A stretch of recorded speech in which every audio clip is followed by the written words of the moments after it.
तराजू कभी मेरी भावनाओं का ध्यान नहीं रखते। जब देखो तब बस उन्हें माँ जी की ही चिंता रहती है।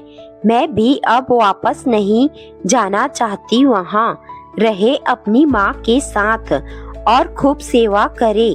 ससुराल से लड़ झगड़ कर मायके आई बेटी की भुनभुनाहट विभा जी बड़ी देर से सुन रही थी। बात कुछ खास नहीं थी। वहीं घर गृहस्थी के छोटे मोटे मनमुटाव और खींचतान।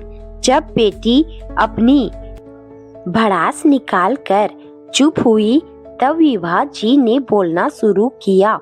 हम जब सब्जी लेने जाते हैं तो जितनी सब्जी चाहिए उसके लिए क्या करते हैं? उनके इस अजीबोगरीब सवाल पर बेटी अचकचा गई। तराजू में तुलवाते हैं और क्या, और सही तोल के लिए क्या करते हैं? विभा जी ने फिर एक अटपटा प्रश्न किया।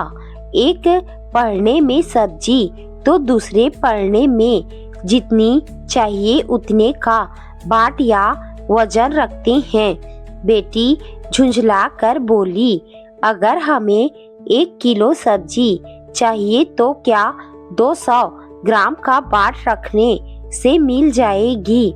विभा जी ने एक और प्रश्न किया। बेटी से कैसी बचकानी बात कर रही हो माँ? 200 ग्राम के बाट रखने से भला 1 किलो सब्जी कैसे तुलेगी? बेटी अब सचमुच झुंझला गई थी। तो फिर बेटी सम्मान और प्यार के 100 ग्राम बाट रख कर तुम किलो भर की आशा कैसे कर सकती हो?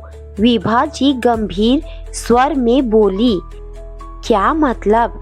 बेटी हकबका गई। मतलब ये कि रिश्ते भी तराजू की तरह होते हैं। दोनों पलड़े संतुलित तभी होंगे जब वजन बराबर होगा। विभा जी बोली। बेटी चुप होकर उनका मुंह देखने लगी।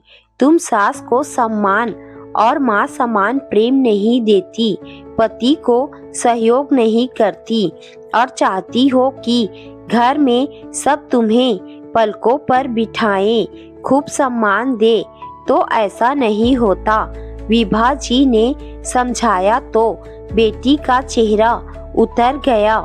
जितना प्रेम सम्मान ससुराल वालों से चाहती हो, पहले अपने पढ़ने में उनके लिए उतना रखो, तभी रिश्तों का तराजू संतुलित रहेगा। बेटी की आंखें भर आई। अपनी गलती वो समझ चुकी थी।